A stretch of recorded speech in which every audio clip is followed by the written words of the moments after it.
Shalom, selamat pagi Bapak Ibu, saudaraku yang dikasihi Tuhan. Hari ini adalah hari yang spesial di mana kita akan memperingati kelahiran Tuhan kita, Juru Selamat dunia, Tuhan Yesus Kristus. Mari kita siapkan hati kita menghormati akan hadirat Tuhan yang ada di tengah-tengah kita. Kita satukan hati kita akan berdoa. Bapa, kami bersyukur untuk anugerah-Mu, untuk kebaikan-Mu dalam hidup kami, atas keselamatan yang Tuhan karuniakan bagi jemaat-Mu. Terima kasih Tuhan, karena Engkau kami diselamatkan, Engkau mau datang ke dunia, menebus setiap kami. Bapa, kiranya Engkau hadir, menjamah setiap kami Tuhan pada hari yang spesial ini. Biarlah setiap kami merasakan akan kasih-Mu dalam hidup kami dan mengalami perjumpaan dengan Engkau. Terima kasih Bapa. Di dalam nama Tuhan Yesus Kristus, kami siap memuji Engkau. Haleluya. Amin. Sebab Engkau besar, perbuatan-Mu ajaib ya Tuhan. Engkau Juru Selamat dunia. Engkau datang ke dunia, menyelamatkan kami semua. Haleluya.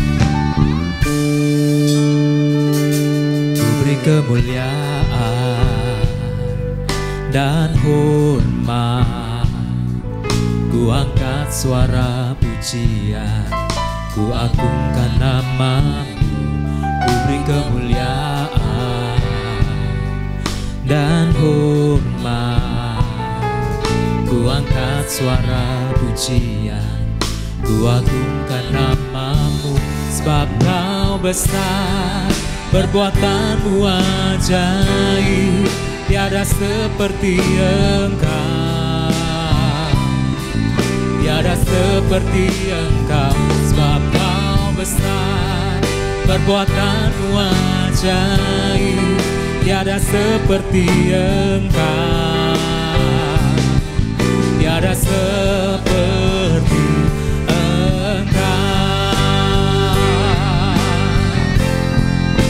ajaib perbuatan-Mu, karya keselamatan-Mu yang besar dalam hidup kami.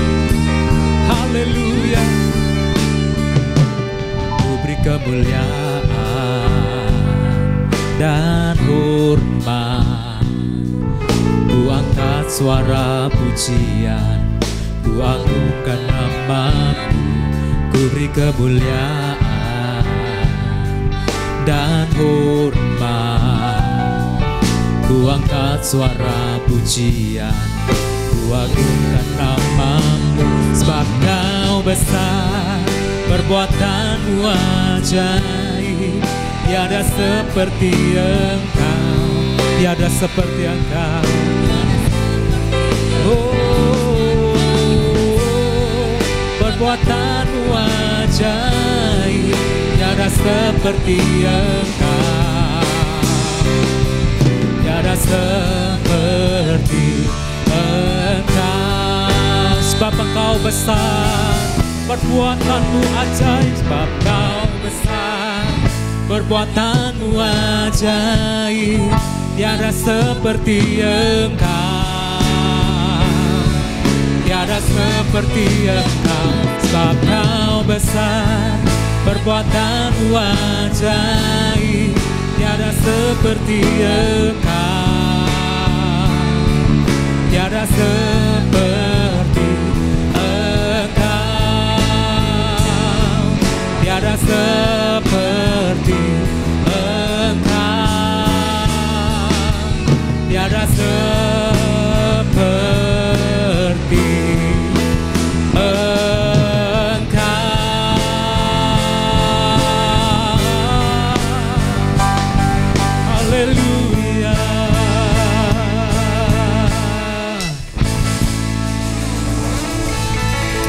seperti Engkau Tuhan. Haleluya. Bapak Ibu jemaat Tuhan, mari kita memuji Tuhan dengan sukacita. Alam semesta menyambut kelahiran Juru Selamat kita. Dari pulau dan benua terdengar suara puji-pujian bagi Tuhan kita yang mulia, Yesus Kristus. Dia Raja di atas segala raja. Haleluya. Mari katakan bersama-sama. Dari pulau dan benua terdengar selalu terus lagu pujian semua bagi nama penebus. Gloria,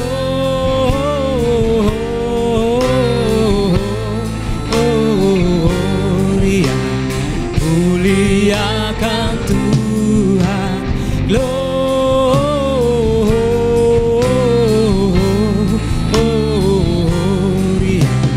muliakan Tuhan. Mari kita muliakan Tuhan kita, Juru Selamat yang mulia. Haleluya. Tinggi-tinggi dalam surga tentara Tuhan yang kudus, tak lelah bernyanyi jua di hadapan penebus. Gloria,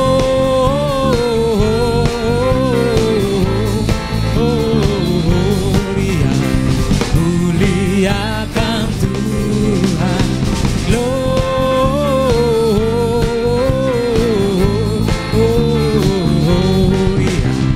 muliakan Tuhan.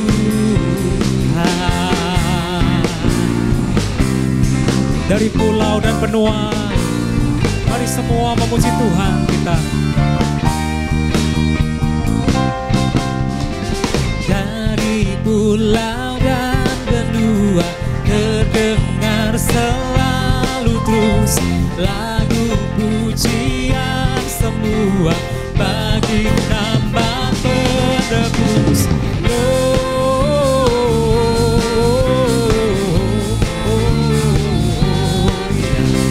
Muliakan Tuhan.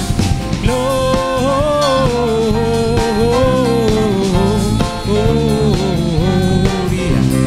muliakan Tuhan.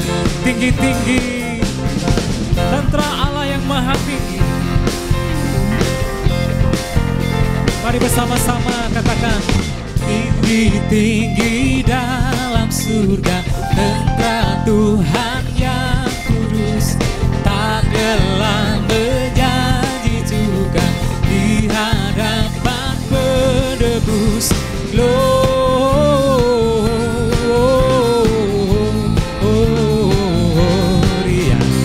muliakan Tuhan.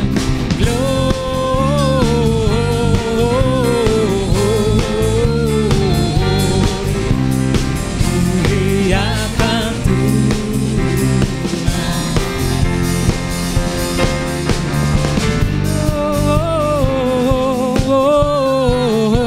Gloria, muliakan Tuhan. Gloria,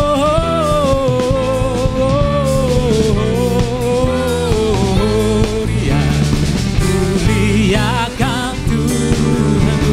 Sekali lagi katakan Gloria. Gloria, muliakan Tuhan.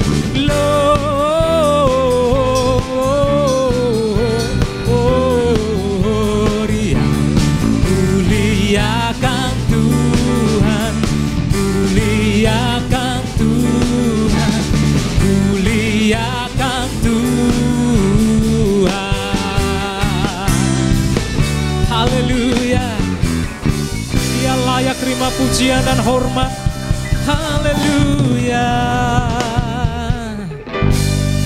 Amin.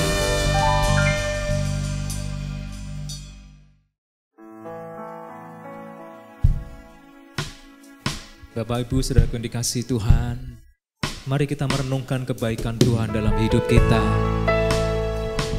Tuhan datang ke dunia, Tuhan lahir di kandang yang hina, Dia mengalami segalanya yang pernah kita alami, bahkan lebih hina lagi.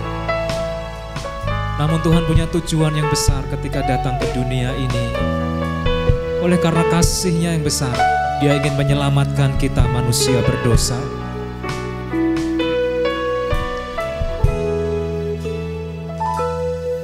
Waktu kecil kita merindukan Natal, hadiah yang indah dan menawan. Namun tak menyadari seorang bayi telah lahir, bawa keselamatan untuk manusia. Waktu pun berlalu dan kita pun tahu anugerah yang besar Bapa. Dia relakan anaknya disiksa dan disalibkan di Bukit Kalvari karena kasih. Karena kita Dia menderita, karena kita Dia disalibkan, agar dunia yang hilang diselamatkan dari hukuman kekal.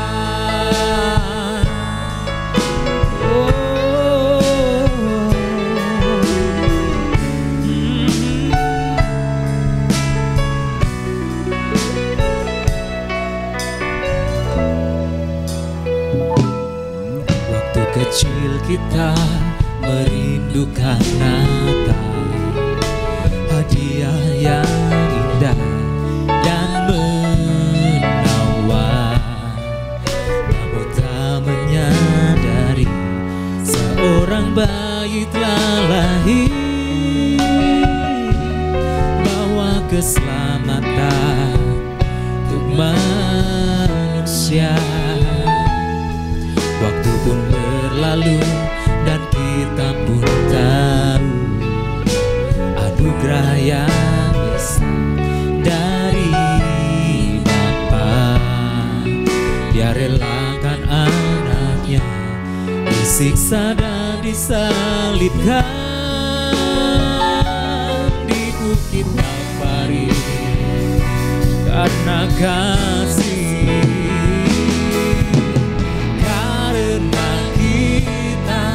Dia menderita, karena kita Dia disalibkan, agar dunia yang hilang diselamatkan dari hukuman kekal.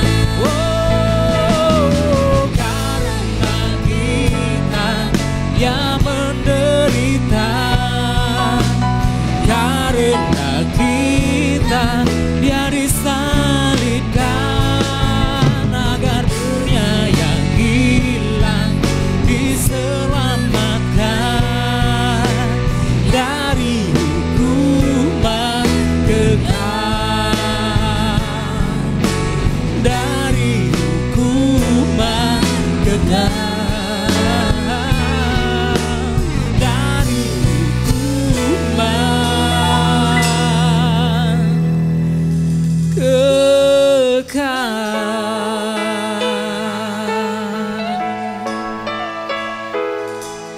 Terima kasih Tuhan.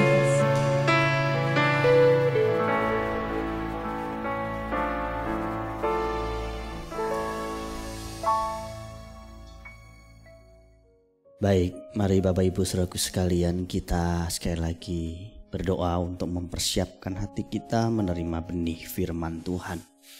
Bapa kami yang di surga, terima kasih untuk kesempatan tahun ini kami boleh merayakan Natal, sekalipun kami lakukan secara virtual, ibadah online seperti ini. Kami mengucap syukur, kami berterima kasih untuk kesehatan tubuh kami dan juga keselamatan jiwa kami. Terima kasih Bapa, segala pujian, hormat hanya bagi Engkau. Kalau sebentar kami ingin mendengar pesan firman-Mu, pesan Natal tahun ini, biarlah melalui pesan Natal ini kami boleh dikuatkan, dihiburkan. Terpujilah nama-Mu Bapa. Di dalam nama Tuhan Yesus Kristus kami mengucap syukur, kami berdoa. Amin. Shalom. Selamat pagi Bapak Ibu Saudaraku sekalian. Pesan Natal tahun ini mengambil tema sukacita dalam kesederhanaan. Terambil dari Lukas pasal 2 ayat 6 sampai dengan ayat yang ke-7, demikian firman Tuhan. Ketika mereka di situ, tibalah waktunya bagi Maria untuk bersalin.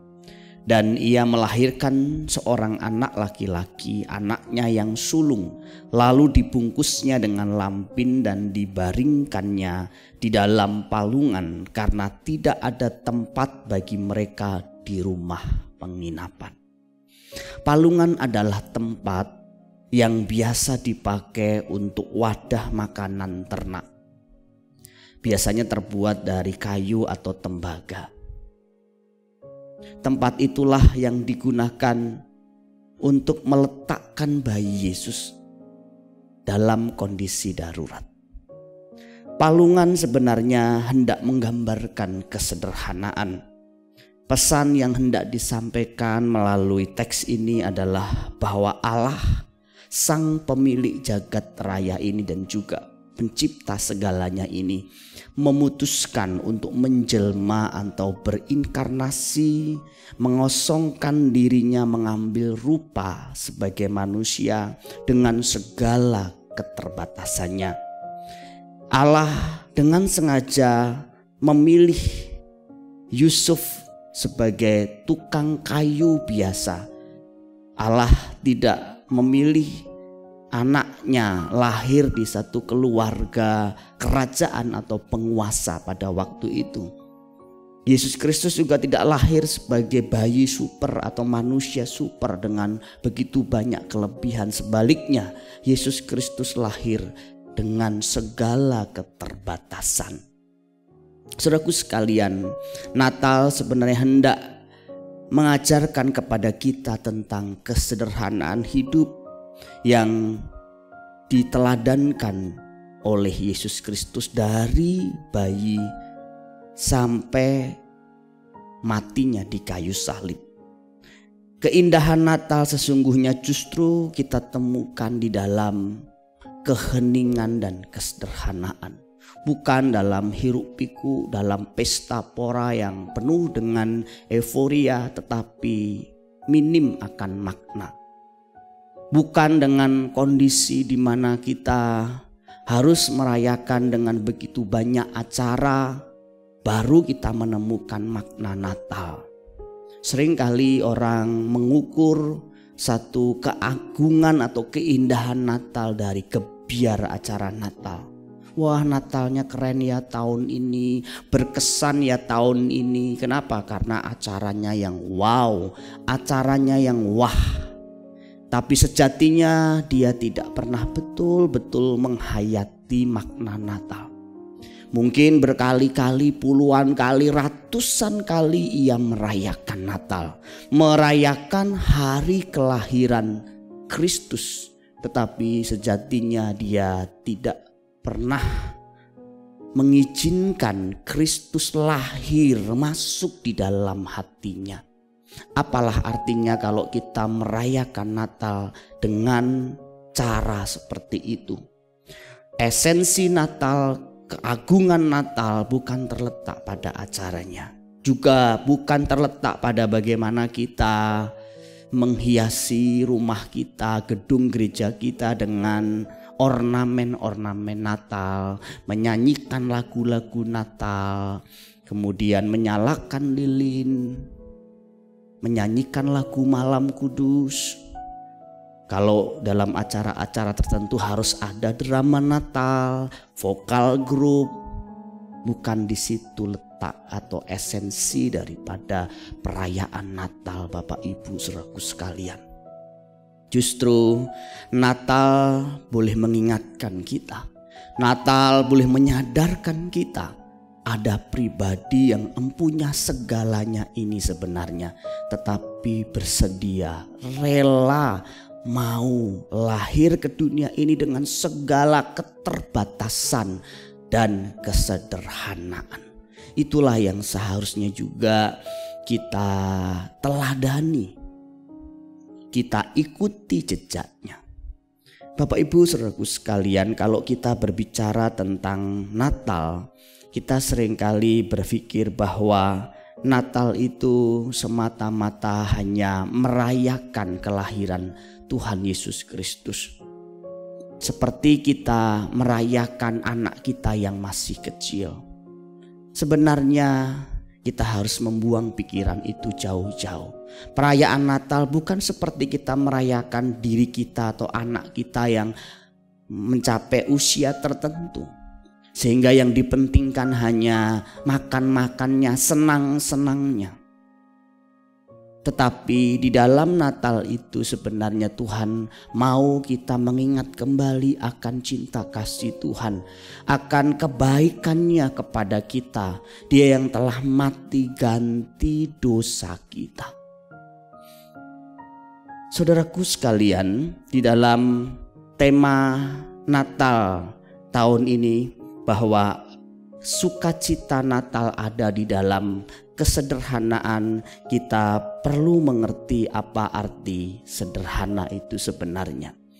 Sederhana bisa juga diartikan sebagai satu gaya hidup minimalis yang dilakukan seseorang dengan sukarela, bukan dengan terpaksa. Bukan juga terpaksa sederhana karena keadaan tidak memungkinkan. Orang yang memilih jalan atau gaya hidup sederhana, dia sebenarnya bisa melakukan apa saja. Dia bisa beli apa saja mungkin dengan uangnya, dengan apa yang dimilikinya. Tetapi dengan sukarela ia memilih membatasi baik jumlah maupun jenis kepemilikan tertentu. Misalnya rumah, dia sebenarnya punya uang untuk membeli rumah besar, bahkan mungkin selusin rumah besar yang ia bisa beli melalui uangnya. Tapi orang yang memilih gaya hidup sederhana tidak melakukan hal tersebut. Kenapa? Karena bagi dia itu bukan kebutuhan.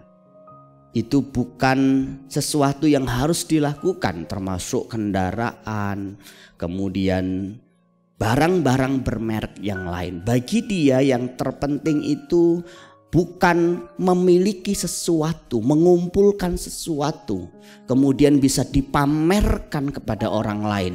Tapi bagaimana ia bisa memiliki sesuatu dan kemudian itu bisa berguna bagi dirinya sendiri dan juga bagi sesamanya. Kamus Besar Bahasa Indonesia mendefinisikan hidup sederhana sebagai hidup bersahaja, tidak berkelebihan, sedang atau cukup. Artinya tidak tinggi juga tidak rendah.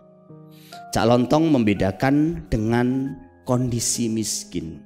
Cak Lontong mengatakan kalau miskin itu kondisi, sementara sederhana itu gaya hidup. Ada betulnya juga Bapak Ibu Saudaraku sekalian. Ada orang-orang di dalam kehidupan ini yang sebenarnya miskin, tetapi menunjukkan bahwa dirinya kaya dengan penampilannya. Ada juga orang yang sebenarnya kaya, tapi dia justru menunjukkan seolah-olah dia tidak punya apa-apa. Kalau dulu saya diceritakan sama teman saya, kalau kita ketemu di misalnya pasar Tanah Abang atau pasar Glodok, kalau kita ketemu dengan encek-encek yang pakai celana pendek, kemudian pakai kaos oblong, sendal jepit, nenteng tas kresek warna hitam, itu sebenarnya isinya duit. Itu orang kaya. Malah orang-orang yang pakaiannya perlente, ya, rapi, itu kadang-kadang malah nggak punya apa-apa. Ada orang-orang seperti itu yang sebenarnya dia hanya pamer. Tapi itu juga sebenarnya dicatat di dalam Alkitab, Bapak Ibu Saudaraku sekalian. Amsal mengatakan bahwa ada orang yang berlagak kaya tetapi tidak mempunyai apa-apa. Ada pula yang berpura-pura miskin tetapi hartanya banyak. Jadi memang ada orang-orang seperti itu yang berlagak berpura-pura kaya tetapi sebenarnya nggak punya apa-apa. Sebaliknya ada yang pura-pura miskin atau kelihatan miskin tetapi dia sebenarnya punya harta banyak. Pada prinsipnya gaya hidup sederhana sangat ditekankan dan dijunjung tinggi di dalam Alkitab, baik perjanjian lama maupun perjanjian baru. Tuhan Yesus Kristus dan juga para rasul mengajarkannya, bahkan memberikan teladan, memberikan contoh bagaimana hidup sederhana itu. Ada yang menafsirkan bahwa Yusuf, ayah jasmani dari Tuhan Yesus Kristus, itu adalah orang kaya. Kenapa? Karena Yesus itu anak seorang tukang kayu yang bernama Yusuf. Dan kata tukang kayu itu diterjemahkan dari bahasa Yunani tekton, katanya itu sejajar dengan pengusaha mebel seperti Bapak Presiden kita, Bapak Jokowi. Jadi siapa bilang Yesus itu miskin? Yesus itu anak orang kaya, Yusuf itu kaya. Kalau Yusuf kaya, Yesus kaya, kita juga harus jadi orang Kristen yang kaya. Benarkah demikian? Benarkah Yusuf itu orang kaya, orang mampu? Nah, kalau kita melihat di dalam Alkitab, Bapak Ibu Saudaraku sekalian, dari korban bakaran Yusuf dan Maria pada hari pentahiran setelah Yesus Kristus disunat, maka kita menemukan kenyataan bahwa korban bakaran yang dipersembahkan itu adalah korban bakaran yang diberikan oleh orang miskin, yaitu berupa sepasang burung tekukur atau 2 ekor anak burung merpati. Lukas pasal 2 ayat 24. Menurut hukum Musa, jikalau ia tidak mampu atau seseorang tidak mampu menyediakan seekor kambing atau domba, maka haruslah ia mengambil 2 ekor burung tekukur atau 2 ekor anak burung merpati, yang seekor sebagai korban bakaran dan yang seekor lagi sebagai korban penghapus dosa. Jadi jelas Yusuf dan Maria pada waktu itu masuk kategori kelompok keluarga yang tidak mampu, kelompok keluarga yang sederhana yang hanya bisa mempersembahkan sepasang burung tekukur. Jadi bukan orang kaya, bukan pengusaha mebel yang kaya. Kemudian waktu Yesus menjalani kehidupannya, selama ia melayani pekerjaan Allah, selama ia ada di dunia, dia pernah mengatakan, serigala mempunyai liang dan burung mempunyai sarang, tetapi anak manusia tidak mempunyai tempat untuk meletakkan kepalanya. Base camp untuk pelayanan Yesus Kristus pada zaman awal-awal itu bahkan menggunakan rumah ibu mertua Simon Petrus. Jadi saya kira saya lebih yakin bahwa memang Yesus Kristus tidak punya tempat tinggal yang menetap selain tempat ayahnya secara jasmani, Yusuf. Dan pelayanannya pun kalau kita membaca dalam Alkitab didukung oleh orang-orang yang cinta Tuhan, orang-orang yang punya uang, orang-orang yang berduit. Sebutlah misalnya ada Yohana istri Kusa, bendahara Herodes. Kemudian ada nama Susana dan banyak perempuan-perempuan lain. Ada Yusuf Arimatea yang membelikan kuburnya. Jadi Yesus Kristus jelas selama hidupnya memilih jalan hidup sederhana juga. Jadi Natal mengingatkan kita kembali untuk mengikuti jalan hidup, gaya hidup Tuhan kita Yesus Kristus, yaitu gaya hidup atau jalan hidup sederhana. Kita seringkali menyanyikan laguku, mau sepertimu Yesus, disempurnakan selalu dalam segenap jalanku, memuliakan namamu. Mau menjadi seperti Yesus itu mau seperti apanya? Apa yang kita mau ikuti dari Tuhan kita Yesus Kristus? Penampilannya, pakaiannya, kuasa atau mujizatnya? Bukan.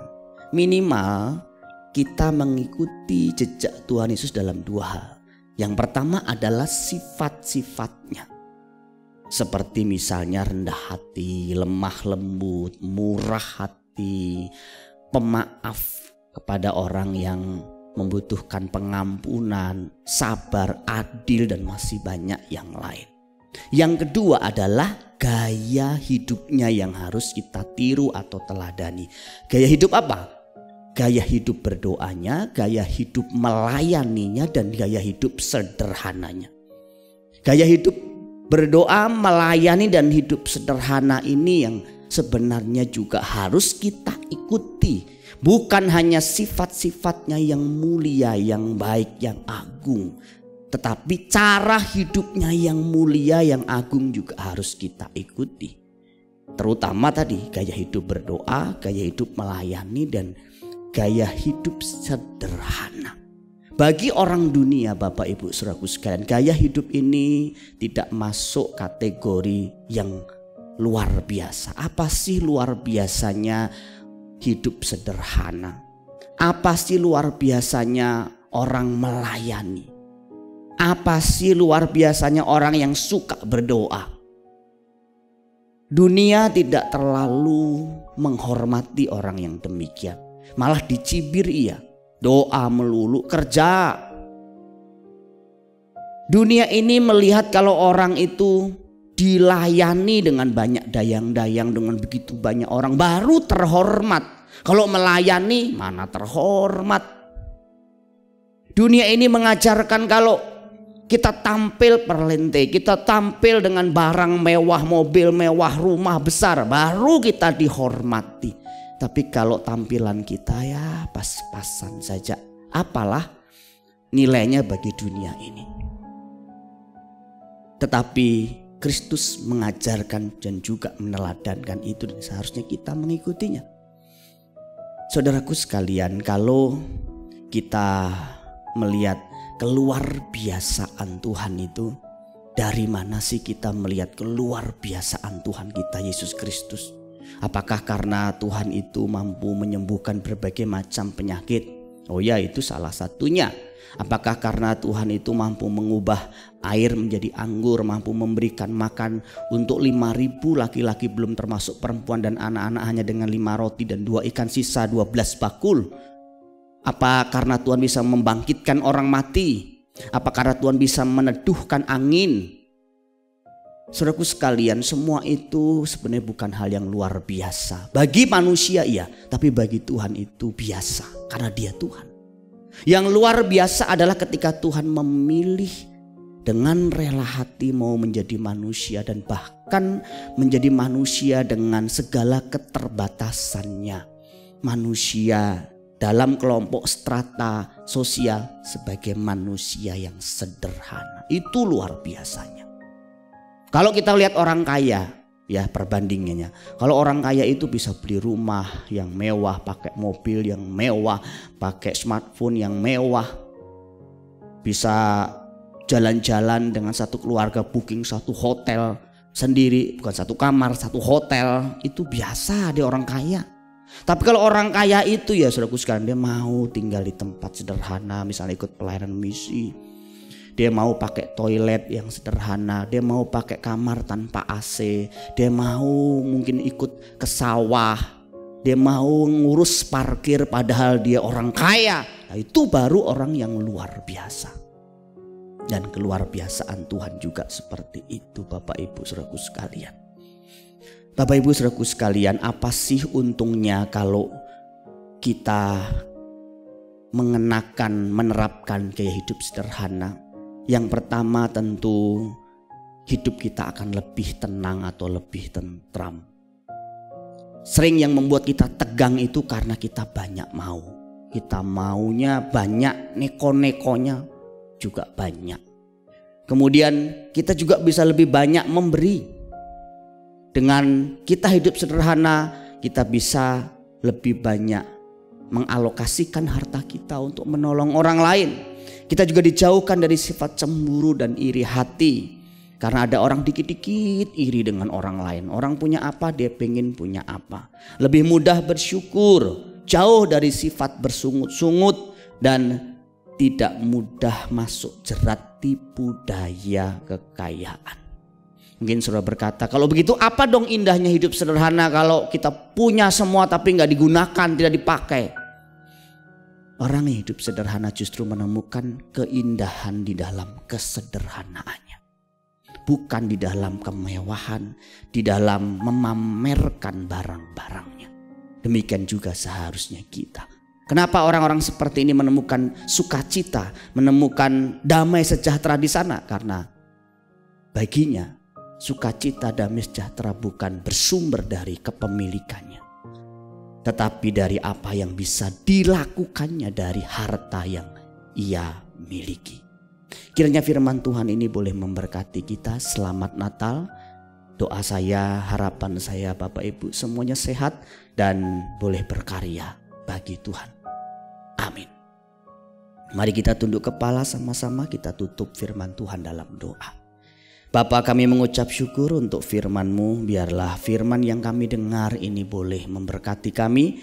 Jadikan kami alat, jadikan kami rekan kerja-Mu untuk mempermuliakan nama-Mu di muka bumi ini, dan boleh mengikuti jejak-Mu melalui sikap, perkataan kami, dan juga gaya hidup kami, terutama gaya hidup berdoa, gaya hidup melayani, dan gaya hidup sederhana. Biarlah Natal tahun ini kami boleh menemukan sukacita justru dalam kesederhanaan Natal kami. Di dalam nama Tuhan Yesus Kristus kami mengucap syukur, kami berdoa. Amin. Mari Bapak Ibu Saudara kasih, kita akan berdoa bersyafaat bagi bangsa dan negara kita.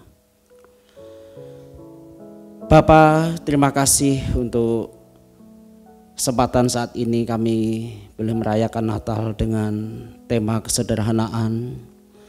Seperti ketika Tuhan lahir dengan penuh sederhana, kami dapat meresponi, merefleksikan semua itu juga dengan kesederhanaan kami.